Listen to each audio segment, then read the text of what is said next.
Halo semuanya, kami dari kelompok 2 akan melanjutkan pembahasan ke bagian perilaku risiko atau risk treatment pada toko emas cahaya 7.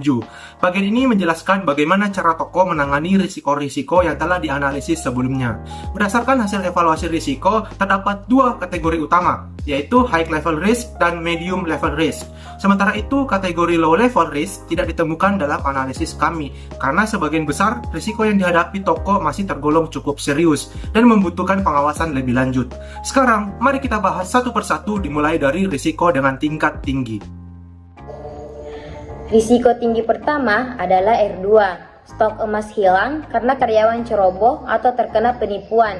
Untuk mengatasinya, toko perlu meningkatkan sistem keamanan seperti memasang CCTV di seluruh area toko, menggunakan berangkas khusus untuk penyimpanan emas, serta memperketat pengawasan keluar masuk barang. Selain itu, karyawan juga harus diberi pelatihan kewaspadaan agar tidak mudah tertipu oleh modus penipuan pelanggan.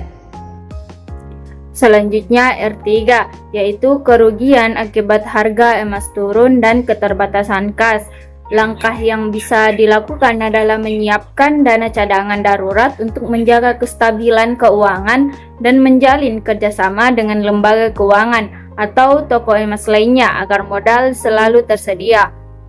Toko juga dapat melakukan diversifikasi produk seperti menjual perhiasan dengan desain unik atau jasa reparasi emas agar tetap mendapatkan penghasilan walaupun harga emas sedang turun. Risiko tinggi selanjutnya adalah R6 dan R9, persaingan dengan toko emas modern dan ketertinggalan teknologi. Untuk mengatasinya, toko Cahaya 7 harus mulai beradaptasi dengan digital marketing, seperti membuat akun media sosial resmi untuk menampilkan produk dan promo. Toko juga dapat membuka layanan penjualan online melalui marketplace atau aplikasi investasi emas agar bisa menjangkau lebih banyak pelanggan, tidak hanya dari sekitar goa saja.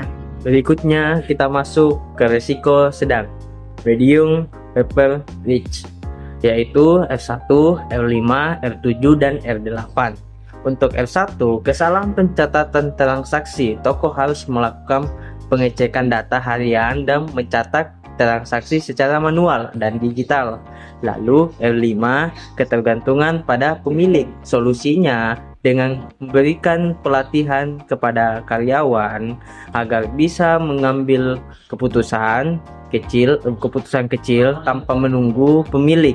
Kemudian R7, risiko inflasi dan daya beli turun dapat diatasi dengan promo, potongan harga atau cashback agar pelanggan tetap tertarik. Dan terakhir R8, risiko sosial seperti demo atau kerusuhan bisa diatasi dengan meningkatkan keamanan toko dan berkoordinasi dengan aparat setempat jika situasi mulai tidak kondusif. Jadi, semua langkah risk treatment ini bertujuan untuk mengurangi dampak kerugian dan menjaga keberlangsungan usaha toko emas cahaya 7. Menariknya, dari hasil analisis tidak ada risiko yang termasuk kategori rendah, yang berarti semua risiko di toko ini perlu diawasi dan ditangani dengan serius agar tidak berkembang menjadi masalah besar.